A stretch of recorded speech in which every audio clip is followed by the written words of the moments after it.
कर्नाटका में हाल ही में पेश हुए बजट में एक क्रांतिकारी स्टेप उठाया गया है। उस स्टेप के अंतर्गत एससी, एसटी और ओबीसीज को जो सरकारी ठेकों में आरक्षण मिलता था, उन ठेकों की सीमा बढ़ाकर 2 करोड़ रुपए कर दी गई है। ये उनके सामाजिक उत्थान और आर्थिक मजबूती के लिए जरूरी है, लेकिन आदत के अनुसार बीजेपी भ्रम फैलाने में जुट गई है। 4% मुस्लिम रिजर्वेशन को लेकर लगातार भ्रम फैलाया जा रहा है। तो असलियत क्या है? असलियत जानने के लिए 2 चीजें समझ लीजिए। ये कांग्रेस की ही सरकार थी जिसने सरकारी ठेकों में एससी, एसटी मतलब दलित और आदिवासियों को आरक्षण दिया था, और तब सीमा 50 लाख थी जो अब बढ़ाकर उस ठेके की 2 करोड़ कर दी गई है।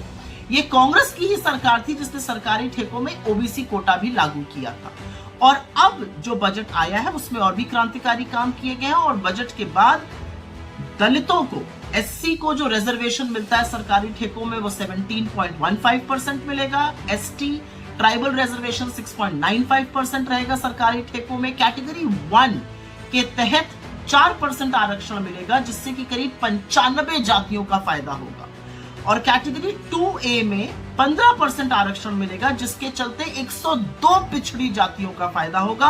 कैटेगरी 2B के तहत मुस्लिम रिजर्वेशन दिया गया। ये उनके धर्म के आधार पर नहीं, बल्कि उनकी आर्थिक स्थिति और सामाजिक स्थिति के आधार पर दिया जाएगा।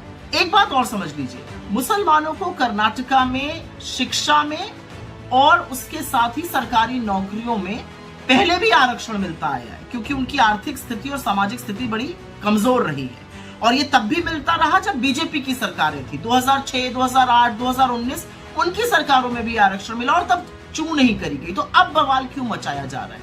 इसीलिए मुद्दे की बात यह है कि अगर सामाजिक और आर्थिक आधार पर आरक्षण मिलने में बीजेपी को दिक्कत है, तो क्या वो एससी, एसटी, ओबीसी रिजर्वेशन के भी खिलाफ है? बीजेपी को अपना रुख बिल्कुल साफ करना पड़ेगा। भ्रम फैलाने से पहले इस देश को बताना पड़ेगा कि बाबा साहब का जो सामाजिक न्याय का आरक्षण है, क्या उससे बीजेपी को दिक्कत है?